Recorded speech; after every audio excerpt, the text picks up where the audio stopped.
O século XIX foi uma época, bem, caótica, barulhenta e absolutamente transformadora.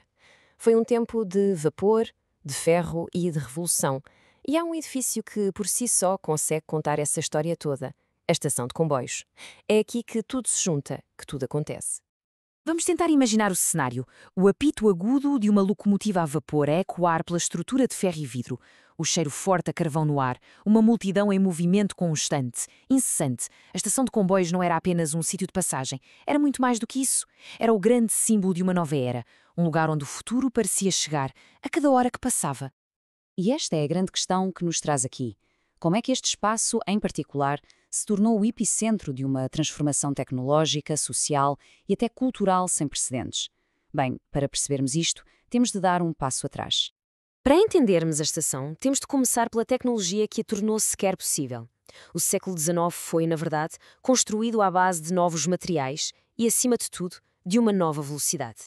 A máquina a vapor foi ela o grande motor desta mudança. Quando foi aplicada aos caminhos de ferro, deu início a uma era de velocidade e de conexão que nunca antes tinha sido vista. Pela primeira vez na história da humanidade, a velocidade da deslocação superou a do cavalo. De repente, o mundo estava a encolher. E a escala desta mudança é absolutamente impressionante. Olhamos para os números. Uma viagem de Londres a Manchester, que em 1830 demorava umas 18 horas, em 1855 passou a levar apenas 4 horas. Pensa nisto, em pouco mais de 2 décadas, a percepção do tempo e da distância foi completamente virada do avesso. Claro que os comboios eram máquinas colossais e precisavam de espaços à sua medida. As velhas técnicas de construção com pedra e madeira já não serviam. A resposta veio dos materiais que alimentavam as próprias fábricas: o ferro e o vidro. Esta nova arquitetura do ferro não estava muito preocupada com os ornamentos clássicos do passado. Aqui, o objetivo era a função, pragmatismo puro. Era preciso cobrir grandes vãos, deixar entrar o máximo de luz natural e, claro, construir de forma rápida e económica. A beleza vinha da própria estrutura, da lógica da engenharia. E se há uma figura que personifica esta nova era, é Gustave Eiffel.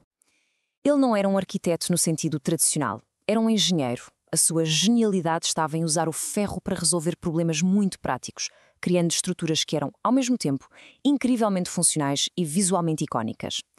É um exemplo perfeito do novo poder da engenharia. Mas, atenção, a estação era muito mais do que apenas ferro e vidro. Era um imenso palco humano, um reflexo das enormes convulsões sociais e políticas que estavam a agitar a época. A industrialização precisava de uma coisa acima de tudo: mão de obra. E os comboios foram o veículo que a trouxe em massa, esvaziando os campos e enchendo as cidades a um ritmo alucinante. Este êxodo rural massivo criou um novo tipo de sociedade urbana, muito mais densa e, claro, cheia de tensões. E lá dentro, na estação, e nas cidades que cresciam à sua volta, estas duas novas classes cruzavam-se, mas viviam em mundos completamente à parte. De um lado, a burguesia, que enriquecia a olhos vistos com a nova economia industrial. Do outro, o proletariado, a imensa força de trabalho que tornava tudo isso possível. Foi precisamente do choque entre estes dois mundos que nasceram as grandes ideologias políticas que viriam a definir o século seguinte. Não nos podemos iludir, a vida para a classe operária era brutal. A realidade nas fábricas e nos bairros que se amontoavam à volta era de miséria e de uma ausência total de direitos básicos. Isto não era apenas uma crise humanitária, era o terreno fértil para o surgimento de novas ideias radicais sobre justiça, igualdade e revolução. Há uma citação de Alexis de Tocqueville que capta esta contradição na perfeição. O progresso e a riqueza de uns eram construídos, literalmente, sobre a degradação de muitos outros. É um paradoxo gritante, bem no coração da modernidade. E, como seria de esperar, toda esta tensão acabou por explodir. A primeira metade do século XIX foi abalada por sucessivas vagas de revoluções. As ideias de liberalismo, de nacionalismo e, um pouco mais tarde, de socialismo espalharam-se pela Europa como um rastilho. E muitas vezes estas ideias viajavam, exatamente, nas mesmas linhas de comboio que moviam os operários. Ora, com o mundo a mudar a esta velocidade, a forma como as pessoas o viam também tinha de mudar. E isso foi especialmente notório no mundo da arte. Até então, a arte dominante era o romantismo. E o que era o romantismo? Era, no fundo, uma arte de evasão.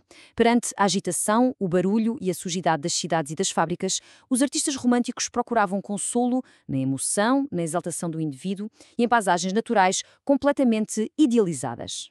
Palavras como estas, de figuras cimeiras do romantismo, mostram bem essa busca por um refúgio longe da sociedade. A natureza era vista como um templo, um lugar de pureza espiritual que contrastava com a corrupção da cidade industrial. Só que depois chega uma nova geração de artistas que faz algo radical. Em vez de fugirem da modernidade, eles mergulham nela de cabeça. Ficam fascinados pela luz, pelo movimento, pela atmosfera fugaz da vida urbana. E qual era o seu tema por excelência? A estação de comboios, claro. Esta viragem é claríssima. A arte deixou de olhar para um passado ou para uma natureza mítica.